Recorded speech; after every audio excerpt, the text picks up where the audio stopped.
ದಿನಕ್ಕೊಂದು ಶಾಕಿಂಗ್ ನಿರ್ಣಯಗಳನ್ನು ತೆಗೆದುಕೊಳ್ತಾ ಇರುವಂತಹ ಟ್ರಂಪ್ಗೆ ಇದೀಗ ಅಮೆರಿಕ ಮಂದಿನೇ ಶಾಕ್ ಕೊಡುವಂತಹ ಪ್ರಸಂಗ ಇವತ್ತು ನಡೆಯಿತು. ಟ್ರಂಪ್ ಆಡಳಿತ ಮತ್ತು ವಿವಾದಾತ್ಮಕ ಆದೇಶಗಳನ್ನು ಖಂಡಿಸಿ ಲಕ್ಷಾಂತರ ಅಮೆರಿಕನರು ಬೀದಿಗಿಳಿದಿದ್ದಾರೆ. ಅಮೆರಿಕದ ಎಲ್ಲಾ 50 ರಾಜ್ಯಗಳ 1200ಕ್ಕೂ ಹೆಚ್ಚು ಪ್ರದೇಶಗಳಲ್ಲಿ ಹ್ಯಾಂಡ್ಸ್ ಆಫ್ ಹೆಸರಿನಲ್ಲಿ ದೊಡ್ಡ ಮಟ್ಟದಲ್ಲಿ ಪ್ರತಿಭಟನೆಗಳು ನಡೆಯಿತು. ಈ ಆಕ್ರೋಶದ ರ್ಯಾಲಿಗಳಲ್ಲಿ ಪೌರ ಹಕ್ಕುಗಳ ಸಂಸ್ಥೆಗಳು, ಕಾರ್ಮಿಕ ಸಂಘಟನೆಗಳು, ವಕೀಲರು, ಚುನಾವಣಾ ಕಾರ್ಯಕರ್ತರು, LGBTQ ಕಾರ್ಯಕರ್ತರು ಹೀಗೆ 150ಕ್ಕೂ ಹೆಚ್ಚು ಸಂಘ ಸಂಸ್ಥೆಗಳ ಮಂದಿ ಪಾಲ್ಗೊಂಡಿದ್ದಾರೆ. ಟ್ರಂಪ್ ಜೊತೆ ಎಲಾನ್ ಮಸ್ಕ್ ತೆಗೆದುಕೊಳ್ತಾ ಇರುವ ಅನುಚಿತ ನಿರ್ಣಯಗಳ ವಿರುದ್ಧ ಆಕ್ರೋಶ ವ್ಯಕ್ತಪಡಿಸಿದ್ದಾರೆ. ತಾರೀಫ್ ನೀತಿ, ಸರ್ಕಾರಿ ಸಂಸ್ಥೆಗಳ ಬಂದ್, ಉದ್ಯೋಗಿಗಳಿಗೆ ಕತ್ತರಿ, ಸಾಮೂಹಿಕ ಬಹಿಷ್ಕಾರ, ಬೆಲೆ ಏರಿಕೆ, ಹಣದುಬ್ಬರ, ವಲಸಿಗರ ವಿರುದ್ಧ ಕೈಗೊಂಡ ಕಠಿಣ ನಿಲುವು, ಆರೋಗ್ಯ ಇಲಾಖೆಗೆ ಅನುದಾನ ಖೋತ, ಗರ್ಭಪಾತ ವಿರೋಧಿ ನಿಲುವು ಹೀಗೆ 10 ವಿಚಾರಗಳಲ್ಲಿ ಟ್ರಂಪ್ ಸರ್ಕಾರದ ನಿಲುವುಗಳನ್ನು ಖಂಡಿಸಿದ್ದಾರೆ. ಇದು ಆರ್ಥಿಕ ಹುಚ್ಚತನ, ಟ್ರಂಪ್ ಒಬ್ಬ ಹುಚ್ಚ ಎಂದೆಲ್ಲ ಪ್ರತಿಭಟನಾಕಾರರು ಟೀಕಿಸಿದ್ದಾರೆ. ನೀವು ರಾಜರಲ್ಲ, ಅಮೆರಿಕಾಗೆ ಯಾರೂ ರಾಜ ಇಲ್ಲ ಅಂತ ಗುಡುಗಿದ್ದಾರೆ. 2017ರ ಬಳಿಕ ಅಮೆರಿಕಾದಲ್ಲಿ ಇಷ್ಟು ದೊಡ್ಡ ಮಟ್ಟದಲ್ಲಿ ಜನ ಬೀದಿಗಿಳಿದು ತಮ್ಮ ಸಿಟ್ಟು ಹೊರಹಾಕಿರುವುದು ಇದು ಮೊದಲನೇ ಬಾರಿ. ಭಾರೀ ಪ್ರತಿಭಟನೆಗಳಿಗೆ ಸಂಬಂಧಿಸಿದ ವಿಡಿಯೋಗಳು ಸೋಷಿಯಲ್ ಮೀಡಿಯಾದಲ್ಲಿ ಸಿಕ್ಕಾಪಟ್ಟೆ ವೈರಲ್ ಆಗಿದೆ. ಟ್ರಂಪ್ ವಿರುದ್ಧದ ಆಕ್ರೋಶ ಪ್ರತಿಭಟನೆ ಯುರೋಪಿಯನ್ ರಾಷ್ಟ್ರಗಳಿಗೂ ವಿಸ್ತರಿಸ್ತಾ ಇದೆ. ಇದನ್ನೆಲ್ಲ ಗಮನಿಸ್ತಾ ಇದ್ರೆ ಶ್ರೀಲಂಕಾ, ಬಾಂಗ್ಲಾ ಮಾದರಿಯ ದಂಗೆಗೆ ಏನಾದರೂ ತಯಾರಿಯನ್ನ ಮಾಡ್ಕೊಳ್ತಾ ಇದ್ದಾರಾ ಅನ್ನುವಂತಹ ಸಹಜ ಪ್ರಶ್ನೆ ಮೂಡುತ್ತೆ. ಆದರೆ ಅಮೆರಿಕಾದಲ್ಲಿ ಅಂತಹ ಪರಿಸ್ಥಿತಿ ಬರೋದಕ್ಕೆ ಸಾಧ್ಯ ಇಲ್ಲ. ಆದರೆ ಆಗ್ತಾ ಇರೋ ರೀತಿಯನ್ನ ಗಮನಿಸ್ತಾ ಇದ್ರೆ ಮತ್ತು ಅದಕ್ಕೆ ಬಳಕೆ ಮಾಡ್ಕೊಳ್ತಾ ಇರುವಂತಹ ಬೇರೆ ಬೇರೆ ರೀತಿಯ ಪ್ರತಿಭಟನಾ ಸ್ವರೂಪವನ್ನು ಬಳಸ್ತಾ ಇದ್ರೆ ಬೇರೆ ಕಡೆಯಿಂದಲೂ ಕೂಡ ಇನ್ಫ್ಲುಯೆನ್ಸ್ ರೀತಿ ಆದ ಹಾಗೆ ಕಾಣಿಸ್ತಾ ಇದೆ. ಮತ್ತು ಇದರಲ್ಲಿ ಬೇರೆ ಯಾರಾದರ ಪಾತ್ರ ಇದೆಯಾ ಅನ್ನುವಂತಹ ಪ್ರಶ್ನೆಗಳು ಕೂಡ ಉದ್ಭವ ಆಗ್ತಾ ಇದೆ. ಇದನ್ನ ಟ್ರಂಪ್ ಯಾಕೆ ಮಾಡಿದ್ದು? ಅಮೆರಿಕದ ಭವಿಷ್ಯ, ಅಮೆರಿಕಾದಲ್ಲಿ ಬದಲಾವಣೆಯನ್ನ ತರಬೇಕು ಮತ್ತು ನಾವು ಎಷ್ಟು ಟ್ಯಾಕ್ಸ್ ಅನ್ನ ಹಾಕ್ಸ್ಕೊಳ್ತಾನೆ ಇರಬೇಕು, ನಾವು ಯಾಕಿದ್ರ ಹೊರೆಯನ್ನ ಹೊತ್ಕೊಳ್ಬೇಕು, ನಾವೇ ಇಲ್ಲಿ ಉತ್ತೇಜನವನ್ನ ಕೊಡೋಣ, ಇಲ್ಲೇ ತಯಾರಿಗಳಾಗ್ಲಿ, ಇಲ್ಲೇ ಒಂದಷ್ಟು ಉದ್ಯೋಗಗಳು ಸೃಷ್ಟಿಯಾಗ್ಲಿ ಅನ್ನೋದು ಅವರ ಉದ್ದೇಶ ಆಗಿತ್ತು. ಬಟ್ ಆರಂಭಿಕ ಹಂತದಲ್ಲಿ ಈಗ ಸದ್ಯದ ಸ್ಟೇಜ್ನಲ್ಲಿ ಅಲ್ಲಿ ಬೆಲೆ ಏರಿಕೆ ಆಗೇ ಆಗುತ್ತೆ, ಅದರ ಹೊರೆ ಜನಸಾಮಾನ್ಯರಿಗಾಗುತ್ತೆ.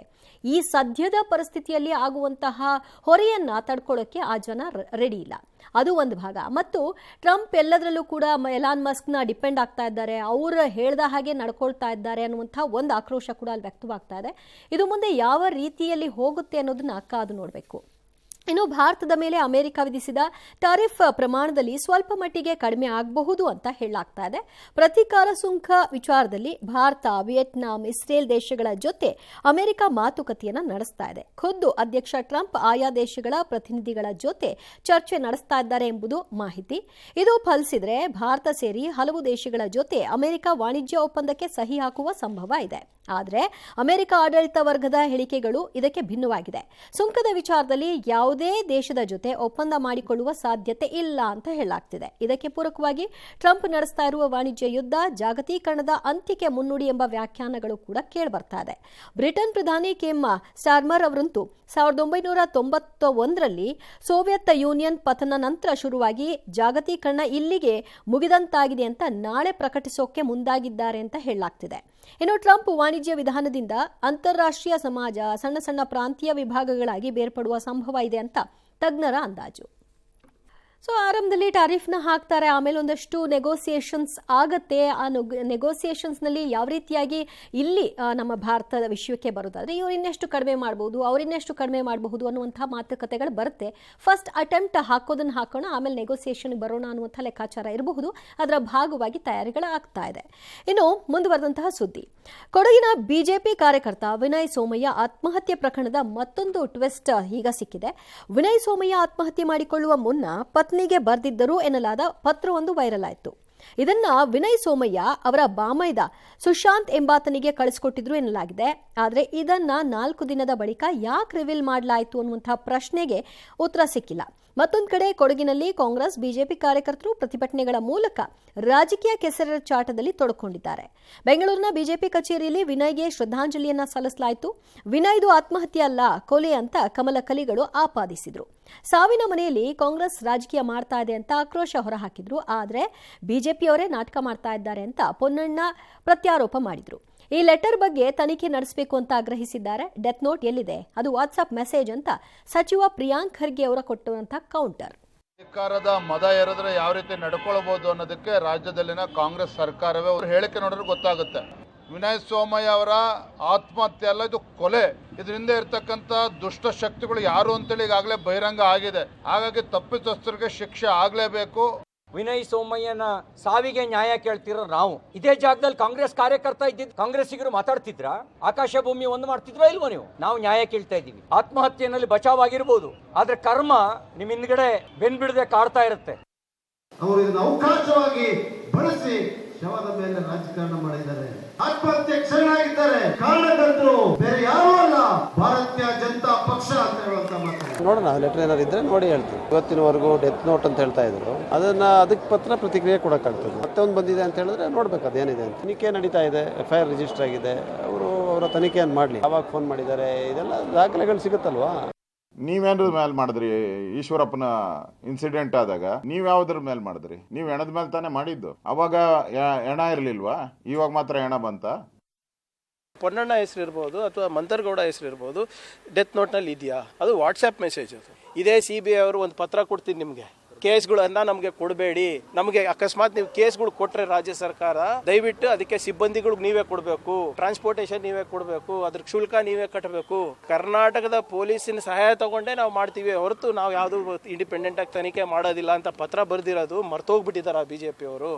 ಡೆತ್ ನೋಟ್ ಅಲ್ಲ, ಇದು ವಾಟ್ಸಪ್ ಮೆಸೇಜ್. 4 ದಿನ ಆದಮೇಲೆ ಅವ್ರ ಹೆಂಡತಿಗೆ ಬರೆದಿದ್ದ ಪತ್ರ ಯಾಕೆ ಸಿಕ್ತು? ಇದನ್ನೆಲ್ಲ ಒಂದು ಸಾವಿನ ಮನೆಯಲ್ಲಿ ಇಂತಿಷ್ಟೇ ದಿನಗಳಲ್ಲಿ ಬರಬೇಕು ಅನ್ನೋದಕ್ಕೆ ಅದೊಂದು ಪರ್ಫೆಕ್ಷನ್ ಬರೋದಕ್ಕೆ ಒಂದು ಕಾರ್ಯಕ್ರಮನ. ಅದು ಸೂತಕದ ಮನೆ. ಅವ್ರ ದಿನ ಕಳೆದಂತೆ ಅವರಿಗೆ ಯಾವ್ಯಾವ ವಿಚಾರಗಳು ಹೊರ ಬರುತ್ತೋ ಅದೆಲ್ಲ ದಾಖಲೆಗಳಾಗಿ ಉಳ್ಕೊಳ್ಳುತ್ತೆ. ಅದನ್ನು ಹೀಗೆ ಯಾಕೆ ಬಂತು, ಹಾಗೆ ಯಾಕೆ ಬಂತು, ಅದು ಈ ರೀತಿ ಯಾಕೆ ಬಂತು ಕೇಳೋ ರೀತಿನ. ಅದೇ ನಿಮ್ಮ ಅನುಕೂಲಕ್ಕೆ ತಕ್ಕ ಹಾಗೆ ಬಂದಾಗ ಅದೆಲ್ಲವೂ ಕೂಡ ಸರಿ, ಇಲ್ಲದಿದ್ದಾಗ ಎಲ್ಲವೂ ಕೂಡ ವಿರೋಧ.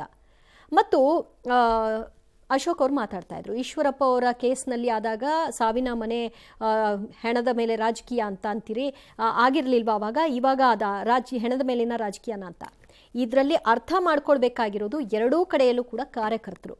ಇದರಲ್ಲಿ ಅವರಿಗೆ ಈ ವಿನಯ್ ಸಾವಿನಿಂದ ಒಂದು ಸಂದೇಶ ಇದೆ. ಅರ್ಥ ಮಾಡ್ಕೊಳ್ಳೋದು ಬಿಡೋದು ಅವರ ವಿವೇಚನೆಗೆ ಬಿಟ್ಟದ್ದು. ಯಾವುದೇ ಸಾವುಗಳಾಗಲಿ ಇಲ್ಲಿವರೆಗೂ ಕಾರ್ಯಕರ್ತರದ್ದು ಬರ್ತಾರೆ, ಇವರು ಹೋರಾಟ ಮಾಡ್ತಾರೆ, ಆ ಕಡೆ ಅವರು ಏನೋ ಒಂದು ತೇಪೆ ಹಚ್ತಾರೆ, ಎರಡೂ ಕಡೆಯಿಂದನೂ ಆಗಿದೆ. ಎಂಡ್ ಆಫ್ ದಿ ಡೇ ಏನಾಗಿದೆ? ಸಾವಿಗೆ ನ್ಯಾಯ ಸಿಕ್ಕಿದೆಯಾ ಇಲ್ವಾ? ಹಿಂದಿನ ಪ್ರಕರಣಗಳನ್ನ ಕೆದಕ್ ನೋಡಿ ಆಗ ಗೊತ್ತಾಗುತ್ತೆ, ಅದರ ಮೇಲಾಟಗಳೇನಾಗಿದೆ ಅನ್ನೋದು ಗೊತ್ತಾಗುತ್ತೆ. ಈ ಮೂಲಕವಾಗಿ ದೊಡ್ಡವರು ಏನು ಮಾಡಿದ್ರು ಕೂಡ ಬಚಾವಾಗ್ತಾರೆ, ಕಾರ್ಯಕರ್ತರು ಸಣ್ಣವರು ಏನು ಮಾಡಿದ್ರು ಕೂಡ ಕೊನೆಯದಾಗಿ ಅವ್ರ ಮನೆಯವ್ರು ಕಣ್ಣೀರು ಹಾಕ್ತಾರೆ ಅನ್ನೋದನ್ನ ಅರ್ಥ ಮಾಡ್ಕೊಂಡ್ರೆ ಅದರಲ್ಲೊಂದು ಮೆಸೇಜ್ ಇದೆ. ಮುಂದೆ ಯಾರು ಕೂಡ ಪ್ರಾಣ ಕಳ್ಕೊಂಡು ಇನ್ಯಾರೋ ಸೇಫ್ ಮಾಡ್ತಾರೆ, ಇನ್ಯಾರಿಗೋ ನ್ಯಾಯ ಸಿಗುತ್ತೆ, ಚಾನ್ಸೇ ಇಲ್ಲ. ಇನ್ನು ಬಿಜೆಪಿಯ ಸಂಸ್ಥಾಪನಾ ದಿನಾಚರಣೆ ಇವತ್ತು ಬೆಂಗಳೂರಿನಲ್ಲಿ ನಡೆದ ಪಕ್ಷದ ಕಾರ್ಯಕ್ರಮದಲ್ಲಿ ನಾಯಕರು ಒಗ್ಗಟ್ಟಿನ ಮಂತ್ರವನ್ನು ಜಪಿಸಿದ್ದಾರೆ. ಬಿಜೆಪಿಯಲ್ಲಿ ಎಲ್ಲಾ ಸಣ್ಣಪುಟ್ಟ ವಿಚಾರವನ್ನ ಬದಿಗಿಟ್ಟು ರಣರಂಗಕ್ಕೆ ಇಳಿಬೇಕು ಅಂತ ಮಾಜಿ ಸಿಎಂ DV ಸದಾನಂದಗೌಡ ಕರೆ ಕೊಟ್ಟಿದ್ದಾರೆ. ಕೊಳಕು ಬಾಯಿ ಬಗ್ಗೆ ತಲೆ ಕೆಡಿಸ್ಕೊಳ್ಳೋದು ಬೇಡ ಅಂತ ಹೇಳಿದ್ದಾರೆ. ಅಡ್ಜಸ್ಟ್ಮೆಂಟ್ ರಾಜಕಾರಣ ಎಲ್ಲಿ ನಡೆದಿದೆ ಅಂತ ಚಲವಾದಿ ನಾರಾಯಣಸ್ವಾಮಿ ಅವರ ಪ್ರಶ್ನೆ. ಈ ಮಧ್ಯೆ ವಿಜಯೇಂದ್ರ ವಿರುದ್ಧ ಬಸನಗೌಡ ಪಾಟೀಲ್ ಯತ್ನಾಳ್ ಆಕ್ರೋಶ ಮುಂದುವರೆದಿದೆ. ಅಂದಹಾಗೆ ರಾಜ್ಯ ಸರ್ಕಾರದ ವಿರುದ್ಧ ನಾಳೆಯಿಂದ ಬಿಜೆಪಿ 2ನೇ ಹಂತದ ಹೋರಾಟವನ್ನು ಕೈಗೆತ್ತಿಕೊಂಡಿದೆ. ಬೆಳಗ್ಗೆ ಮೈಸೂರಿನ ಚಾಮುಂಡಿ ದೇಗುಲದಲ್ಲಿ ವಿಶೇಷ ಪೂಜೆಯ ಮೂಲಕ ಜನಾಕ್ರೋಶ ಯಾತ್ರೆಗೆ ಪ್ರಹ್ಲಾದ್ ಜೋಶಿ ಚಾಲನೆ ಕೊಡ್ತಾರೆ. ಈ ಮಧ್ಯೆ ನಷ್ಟದ ನೆಪವೊಡ್ಡಿ ರೈತರಿಗೆ ನೀಡುವ ಹಾಲಿನ ದರವನ್ನು ₹3 ಇಳಿಕೆ ಮಾಡಿದ್ದ ಹಾವೆಮೂಲ್ ಈಗ ದರ ಪರಿಷ್ಕರಣೆಯನ್ನು ಕೈಬಿಟ್ಟಿದೆ. ಏಪ್ರಿಲ್ 1ರಿಂದಲೇ ಅನ್ವಯವಾಗುವಂತೆ ರೈತರಿಂದ 34.05 ಪೈಸೆ ಲೀಟರ್ ಹಾಲು ಖರೀದಿಸಲು ನಿರ್ಧರಿಸಿದೆ. ಯಾರೋ ಮಾತಾಡ್ತಾರೆ ಅಂತ ಹೇಳಿ ಅದಕ್ಕೆ ಒತ್ತು ಕೊಡುವಂಥದ್ದು. ಬಿಜೆಪಿಯಲ್ಲಿರುವಂತಹ ಎಲ್ಲ ನಮ್ಮ ಸಣ್ಣ ಪುಟ್ಟ ವಿಚಾರಗಳನ್ನು ಬದಿಗಿಟ್ಟು ನಾವೆಲ್ಲ ಒಂದಾಗಿ ರಣರಂಗಕ್ಕೆ ಧುಮುಕಬೇಕಾದಂತ ಕಾಲಘಟ್ಟ ಇರಬಹುದು. ನನಗೂ ಇನ್ನೊಬ್ಬರಿಗೂ ತುಂಬಾ ವ್ಯತ್ಯಾಸಗಳಿರ್ಬೋದು. ಆ ವ್ಯತ್ಯಾಸಗಳು ಎಲ್ಲಿರ್ಬೇಕು ಅಲ್ಲೇ ಇರಬೇಕು. ಪ್ರಚಾರ ಪ್ರಿಯರಾದಂತ ಭಾರಿ ಜನರಿಂದ ಒಂದು ಹಂತಕ್ಕೆ ಪ್ರಚಾರ ಸ್ವಲ್ಪ ಒಳ್ಳೇದು ಕಾಣಬಹುದು, ಆದ್ರೆ ಕೊನೆಗೆ ಅದೇ ಪ್ರಚಾರ ಅಪಪ್ರಚಾರ ಆಗುವಂಥದ್ದು ನಡೀತಾ ಇದೆ. ಕೊಳಕು ಬಾಯಿಯವನ್ನ ಎದುರು ಯಾರು ಮಾತಾಡಲ್ಲ, ಯಾಕಂದ್ರೆ ಅವನ ಬಾಯಿ ಕೈ ಹಾಕೋದು ಬೇಡ ಅಂತ. ಬಿಜೆಪಿಯನ್ನ ಬಹಳಷ್ಟು ಟೀಕೆ ಮಾಡೋರು ಯಾರು? ನಮ್ಮನ್ನ ಟೀಕೆ ಮಾಡ್ತಾ ಇರ್ತಕ್ಕಂಥವ್ರನ್ನ ನಾನು ನೋಡ್ತೇನೆ, ಅದೆಲ್ಲ ನಮ್ಮವರೇ ಆಗಿರ್ತಾರೆ. ಅಲ್ಲ ಹಿಂದೂ ಕಾರ್ಯಕರ್ತರಾಗಿರ್ತಾರೆ, ಇಲ್ಲಾಂದ್ರೆ ಬಿಜೆಪಿ ಕಾರ್ಯಕರ್ತರಾಗಿರ್ತಾರೆ. ಬೆಳಗಿಂದ ಎದ್ದು ಸಂಜೆವರೆಗೆ ಫುಲ್ ಟೈಮ್ ಪಕ್ಷಕ್ಕೆ ಶಕ್ತಿ ತುಂಬಬೇಕು, ಇಷ್ಟು ಕೆಲಸಗಳು ನಾಯಕರೆಲ್ಲ ಮಾಡ್ತಿದ್ದಾರೆ. ಮಾತೆತ್ತಿದ್ರೆ ಅಡ್ಜಸ್ಟ್ಮೆಂಟ್ ರಾಜಕೀಯ ಅಂತ. ಯಾರೆಲ್ಲಿ ಅಡ್ಜಸ್ಟ್ಮೆಂಟ್ ಮಾಡ್ತಾ ಇದ್ದೀವಿ? ಎಲ್ಲಿ ಅಡ್ಜಸ್ಟ್ಮೆಂಟ್ ಮಾಡ್ತಾ ಇದ್ದೀವಿ? ನಿಮ್ಗೆ ಗಟ್ಸಿದ್ರೆ ನಾವು ಮಾಡಿದ ತಪ್ಪನ್ನ ಮುಖದ ಮುಂದೆ ಹೇಳುವಂತ ಪ್ರಯತ್ನ ಮಾಡಿ. ನಾಳೆ ದಿನ ಮೈಸೂರಿನಲ್ಲಿ ಚಾಮುಂಡಿ ಬೆಟ್ಟಕ್ಕೆ ಚಾಮುಂಡಿ ತಾಯಿಗೆ ಪೂಜೆನ ಸಲ್ಲಿಸಿ ಮಧ್ಯಾಹ್ನ ಜನಾಕ್ರೋಶ ಯಾತ್ರೆ ಪ್ರಾರಂಭ ಆಗ್ತದೆ. ರಾಜ್ಯದ ಎಲ್ಲಾ ಜಿಲ್ಲಾ ಕೇಂದ್ರಗಳಿಗೂ ಕೂಡ ನಾವು ಈ ಯಾತ್ರೆ ತಲುಪ್ತದೆ. ದಮ್ಬಿದೆಯಾ ವಿಜೇಂದ್ರ? ಮೊದಲು ವಿಜೇಂದ್ರ ರಾಜೀನಾಮೆ ಕೊಡಲಿ, ನಾನು ರಾಜೀನಾಮೆ ಕೊಡ್ತೀನಿ, ಇಬ್ಬರು ಇಲೆಕ್ಷನ್ ಮಾಡೋಣ. ಮುಸಲ್ರ ಹೋಟೆ ಬೇಡ ಅಂತ ಹೇಳಿನ, ಸಾಬ್ರ ಹೋಟ ನನಗೆ ಬೇಕು. ಡಿ.ಕೆ. ಶಿವಕುಮಾರ್ ಹೇಳ್ಯಾನ, ನಮ್ಮ ಭಿಕ್ಷೆಯಿಂದ ನೀ MLA ಆಗಿಯಪ್ಪ, ವಿಧಾನಸಭಾ ಕಟ್ಟಿ ಹತ್ತಿದ್ದೆ, ನಿನಗೆ ದಮ್ಮಿದ್ರೆ ನೀನು ನನಗೆ ನೇರವಾಗಿ ಮಾತಾಡ. ಅಡ್ಜಸ್ಟ್ಮೆಂಟ್ ರಾಜಕಾರಣದ ವಿಷಯವಾಗಿ ರಾಜಕಾರಣಿಗಳನ್ನ ಮಾತಾಡೋದೇನು ಬೇಕಿಲ್ಲ. ಯಾಕಂದರೆ ಅವರವರ ಅನುಕೂಲಕ್ಕೆ ಆಯಾ ಪರಿಸ್ಥಿತಿಗೆ ಅನುಗುಣವಾಗಿ ಅಡ್ಜಸ್ಟ್ಮೆಂಟ್ಗಳಾಗಿದೆ. ಇಲ್ಲ ಅಂತ ಯಾರು ಬಹಿರಂಗವಾಗಿ ಹೇಳ್ಕೋಬೋದೇನೋ, ಇಲ್ಲ ಅಂತ ಎದೆಮುಟ್ಟಿ ಹೇಳ್ಕೊಳ್ಳುವಂತಹ ಪರಿಸ್ಥಿತಿ ಅಂತೂ ಯಾರ ವಿಷಯದಲ್ಲೂ ಇಲ್ಲ. ಇನ್ನು ಛಲವಾದಿ ನಾರಾಯಣಸ್ವಾಮಿ ಅವರು ಮುಖದ ಮುಂದೆ ಹೇಳಿದರೆ ಬೆಟರು ಅಂತ, ಮುಖದ ಮುಂದೆ ಹೇಳಿದ್ದಕ್ಕೆ ಅಲ್ವಾ ಇವತ್ತು ಯತ್ನಾಳಿಗೆ ಆ ಪರಿಸ್ಥಿತಿ ಬಂದಿರೋದು. ಯಾರು ಕೂಡ ಎದೆಗಾರಿಕೆ ತೋರಿಸಲ್ಲ ಮುಖದ ಮುಂದೆ ಬಂದು ಹೇಳೋದನ್ನ. ಒಳಗೆ ಹೇಳಿದ್ರು ಅದನ್ನು ಸರಿ ಮಾಡಿಕೊಳ್ಳುವಂತಹ ಪರಿಸ್ಥಿತಿ ಇರಲಿಲ್ಲ ಅಂತ ನೀವೇ ಇವಾಗ ಘಂಟಾಘೋಷವಾಗಿ ಹೇಳ್ಕೊಳ್ತಾ ಇದ್ದೀರಿ.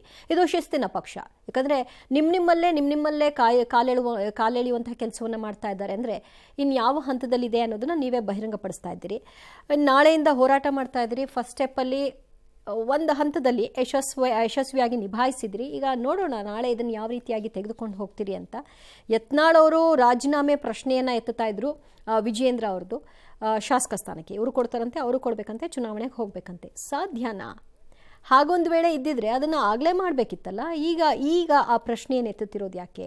ಆಮೇಲೆ ಅವ್ರು ಇನ್ನೊಂದು ಮಾತು ಹೇಳ್ತಾರೆ, ಈ ಕುಟುಂಬ ರಾಜಕಾರಣ ಅಂತ್ಯ ಆದರೆ BJPಗೆ ಮತ್ತೆ ವಾಪಸ್ ಬರ್ತೀನಿ ಅಂತ.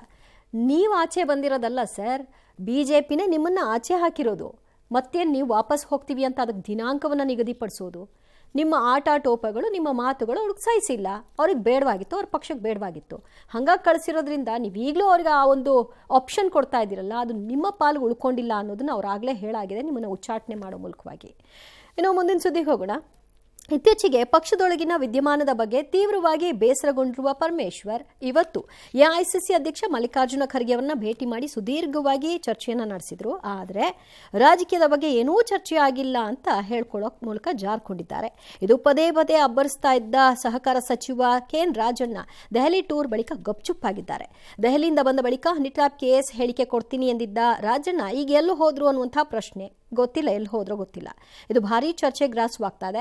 ಇನ್ನು ಡೀಸೆಲ್ ಬೆಲೆ ಹೆಚ್ಚಳ ವಿರೋಧಿಸಿ ಲಾರಿ ಮಾಲೀಕರ ಸಂಘ ಮುಷ್ಕರಕ್ಕೆ ಕರೆ ನೀಡಿರೋದ್ರ ಹಿಂದೆ ರಾಜಕೀಯವಿದೆ ಅಂತ DCM DK ಶಿವಕುಮಾರ್ ಅವರ ಆರೋಪ. ನಮ್ಮದು ಒಂದೇ ಕುಟುಂಬ, ಸೌಜನ್ಯದ ಭೇಟಿ, ಅವರ ಆರೋಗ್ಯ ವಿಚಾರಿಸಿಕೊಂಡು ಬಂದಿದ್ದೇನೆ, ಕಾಫಿ ಕುಡಿದಿದ್ದೇನೆ, ಅಷ್ಟು ಬಿಟ್ಟರೆ ಬೇರೆ ಏನಿಲ್ಲ. ರಾಜಕೀಯ ಬೆಳವಣಿಗೆಗಳ ಬಗ್ಗೆ ಏನೂ ಇಲ್ಲ. ಅವರು ಕೇಳಿಲ್ಲ, ನಾನು ಕೊಟ್ಟು. ಮೊದಲು ಹಿಂದೆ ಪೆಟ್ರೋಲು ಡೀಸೆಲ್ ಬೆಲೆ ಎಲ್ಲ ಏರಿಕೆ ಆಗಿತ್ತಲ್ಲ, ಅವತ್ತು ಯಾಕೆ ಮುಷ್ಕರ ಮಾಡಲಿಲ್ಲ? ಅವತ್ತು ಎಲ್ಲ ಮುಷ್ಕರ ಮಾಡ್ಬೋದಾಯ್ತಲ್ಲ. ಕೆಲವು ರಾಜಕಾರಣದ ಪ್ರೇರಿತ ಕಾಣ್ತದೆ. ಈಗ ನಾನು ಮನವಿ ಮಾಡ್ಕೊಳ್ತೀನಿ ಎಲ್ಲ ಲಾರಿ ಮಾಲೀಕರಿಗೆ, ಸುಮ್ಮನೆ ರಾಜಕೀಯಕ್ಕೆ ಒಳಗಾಗಕ್ಕೆ ಹೋಗ್ಬೇಡಿ. ಈಗ ನಾನು ಮನವಿ ಮಾಡ್ಕೊಳ್ತೀನಿ ಎಲ್ಲ ಲಾರಿ ಮಾಲೀಕರಿಗೆ, ರಾಜಕೀಯಕ್ಕೆ ಮಣಿಯಕ್ಕೆ ಹೋಗಬೇಡಿ. ನಿಮ್ಮ ಬದುಕನ್ನು ಮಾಡ್ಕೊಂಡು ಹೋಗ್ಬಿಡಿ. ಒಂದಿನ ನೀವು ಏನಾದ್ರು ಮುಷ್ಕರ ಮಾಡಿದ್ರೆ ಆ ಲಾಸ್ಟೇ ನೀವು ಮೇಂಟೈನ್ ಮಾಡೋಕ್ಕಾಗಲ್ಲ. ಹಿಂದೆ ಯಾವೆಲ್ಲ ಸಂಘಟನೆಗಳು ಪ್ರತಿಭಟನೆ ನಡೆಸಿದಾಗ, ಪ್ರತಿಭಟನೆ ಕರೆ ಕೊಟ್ಟಾಗ ಅದು ಯಾವ ರಾಜಕೀಯ ಆಗಿತ್ತು, ಆಗ ನೀವು ಅವ್ರಿಗೆ ಹೆಗ್ಲಾಕ್ ಕೂತಿದ್ರಲ್ಲ, ಆಗ ಯಾವ ರಾಜಕೀಯ ಆಗಿತ್ತು ಅನ್ನೋದನ್ನು ಒಮ್ಮೆ ಯೋಚನೆ ಮಾಡಬೇಕಲ್ವಾ. ಈಗ ಅವ್ರು ಹಾಗಾದರೆ ನೀವು ಜಾಸ್ತಿ ಮಾಡಿದ್ರಿ, ರಾಜಕೀಯ ಮಾಡಬಾರ್ದಪ್ಪ, ಇವ್ರು ಬೇಜಾರು ಮಾಡ್ಕೊಂಡ್ಬಿಡ್ತಾರೆ, ನಮ್ಮನ್ನು ಯಾವುದೋ ಒಂದು ಪಕ್ಷದ ಟ್ಯಾಗ್ಲೈನ್ ಮಾಡಿಬಿಡ್ತಾರೆ ಅನ್ನೋ ಕಾರಣಕ್ಕೆ ಅವರು ಜಾಸ್ತಿ ಆದರೂ ಪರವಾಗಿಲ್ಲ, ನಮ್ಮ ಧ್ವನಿಯನ್ನು ಎತ್ತಬಾರ್ದು, ನಾವು ಸೈಲೆಂಟಾಗಿ ಅವ್ರು ಹಾಕಿದ ಬರೆಯನ್ನು ಹಾಗೆ ಔಷಧಿ ಹಚ್ಕೊಂಡು ಸುಮ್ಮನಾಗಬೇಕು ಅಂತನಾ? ಏನು ಬಯಸ್ತಾ ಇದ್ದೀರಿ? ಪ್ರತಿಭಟಿಸಬಾರ್ದಾ? ಜಾಸ್ತಿ ಮಾಡಿದ್ದೀರಿ, ಅವ್ರು ಮಾಡಿದಾಗ ಕೇಳಲಿಲ್ಲ ಅಂತಂದರೆ ನೀವು ಮಾಡಿದಾಗಲೂ ಕೇಳಬಾರ್ದು. ಒಟ್ಟಿನಲ್ಲಿ ನೀವು ಹಾಕೋ ಬರೆನ ಜನ ಸಹಿಸ್ಕೋಬೇಕು ಅನ್ನುವಂಥ ಅರ್ಥದಲ್ಲಿ ಮಾತಾಡ್ತಾ ಇದ್ದೀರಾ? ಅರ್ಥವೇ ಆಗ್ತಿಲ್ಲ. ಇನ್ನೂ ಪರಮೇಶ್ವರ್ ಅವರು ರಾಜಕಾರಣವೇ ಮಾತನಾಡಲಿಲ್ವಂತೆ. ರಾಜಕಾರಣದಲ್ಲಿ ಹೀಗೂ ಆಗುತ್ತಾ? ರಾಜಕಾರಣಿಗಳು ಭೇಟಿ ಮಾಡಿದ್ಮೇಲೆ ರಾಜಕಾರಣವೇ ಚರ್ಚೆ ಆಗದೆ ಒಳೊಳಗೆ ಆಗ್ತಾ ಇರುವಂತಹ ಗುಸು ಪಿಸು ಕಂಪ್ಲೇಂಟ್ಸ್ ಎಲ್ಲ ಕೊಡದೆ ಹೀಗೂ ಆಗುತ್ತಾ ಅನ್ನುವಂಥ ಪ್ರಶ್ನೆ. ಇನ್ನು ಇದೇ ಮೊದಲ ಬಾರಿಗೆ DCM DK ಶಿವಕುಮಾರ್ ಮತ್ತು ಬೆಂಗಳೂರು ಗ್ರಾಮಾಂತರ ಸಂಸದ CN ಮಂಜುನಾಥ್ ಅವರು ಒಂದೇ ವೇದಿಕೆಯಲ್ಲಿ ಕಾಣಿಸ್ಕೊಂಡಿದ್ದು ಬಹಳ ಗಮನ ಸೆಳೆತು. ಏನು ವಿಶೇಷ ಅಂತ ಹೇಳಲಿಕ್ಕೆ ಬರೋದಿಲ್ಲ, ಯಾಕಂದರೆ ಅವರ ತಮ್ಮನನ್ನು ಸೋಲಿಸಿದ್ದು ಮಂಜುನಾಥ್ ಅವರು. ಅವರಿಬ್ಬರು ಒಟ್ಟಿಗೆ ಕೂತ್ಕೊಂಡಿದ್ದಾರೆ ಅಂತಂದರೆ ಎಂಥವ್ರಿಗೂ ಕೂಡ ಹುಬ್ಬೇರಿಸುವ ವಿಷಯ. ಯಾವ ಕಾರಣಕ್ಕೆ ಹೋದರೂ ರಾಜಕೀಯ ವೈಮನಸ್ಸು, ಭಿನ್ನಾಭಿಪ್ರಾಯವನ್ನು ಮರೆತು ಅಕ್ಕಪಕ್ಕ ಕುಳಿತು ಖುಷಿಯಾಗಿ ಮಾತನಾಡಿದರು. ಉಭಯ ಕುಶಲೋಪರಿ, ಕ್ಷೇತ್ರದ ಅಭಿವೃದ್ಧಿ ಸೇರಿದಂತೆ ಹಲವು ವಿಚಾರಗಳ ಬಗ್ಗೆ ಇಬ್ಬರೂ ನಾಯಕರು ಮಾತುಕತೆ ನಡೆಸಿದ್ದಾರೆ. ಇದೇ ಸಂದರ್ಭದಲ್ಲಿ ಭಾಷಣ ಮಾಡಿದ DK ಶಿವಕುಮಾರ್, ಯುದ್ಧವನ್ನು ಗೆಲ್ಲುವವನು ವೀರನಲ್ಲ, ಜನರ ಮನಸ್ಸು ಗೆಲ್ಲುವವನು ವೀರ ಅಂದರು. ಈ ಮೂಲಕ ಸರ್ಕಾರದ ವಿರುದ್ಧ ವಾರ್ ಡಿಕ್ಲೇರ್ ಎಂದಿದ್ದ ಕುಮಾರಸ್ವಾಮಿಗೆ ಪರೋಕ್ಷವಾಗಿ ಟಕ್ಕರ್ ಕೊಟ್ಟರು. ಅಂದ ಹಾಗೆ ಕಳೆದ ಚುನಾವಣೆಯಲ್ಲಿ DK ಶಿವಕುಮಾರ್ ಸಹೋದರ DK ಸುರೇಶ್ ಅವರನ್ನ ಮಂಜುನಾಥ್ ಅವರು ಸೋಲಿಸಿದ್ರು, ಭರ್ಜರಿ ಗೆಲುವನ್ನು ದಾಖಲು ಮಾಡಿದ್ರು. ರಾಜಕಾರಣಿಗಳು ದೊಡ್ಡ ಯುದ್ಧ ನಡೆಸ್ತೀವಿ. ಯುದ್ಧ ಅಲ್ಲ ಮುಖ್ಯ, ಯುದ್ಧವನ್ನ ಗೆಲ್ಲೋನು ವೀರ ಅಲ್ಲ, ಜನರ ಮನಸ್ಸನ್ನ ಗೆಲ್ಲುವನು ನಿಜವಾದ ವೀರ ಅಂತೇಳಿ ನಾನು ಭಾವಿಸ್ಕೊಂಡಿದ್ದೇನೆ. ಹಂಗೆ ನಿಮ್ಮ ಜನರ ಹೃದಯವನ್ನು ನಾವೆಲ್ಲ ಗೆಲ್ಲಬೇಕು.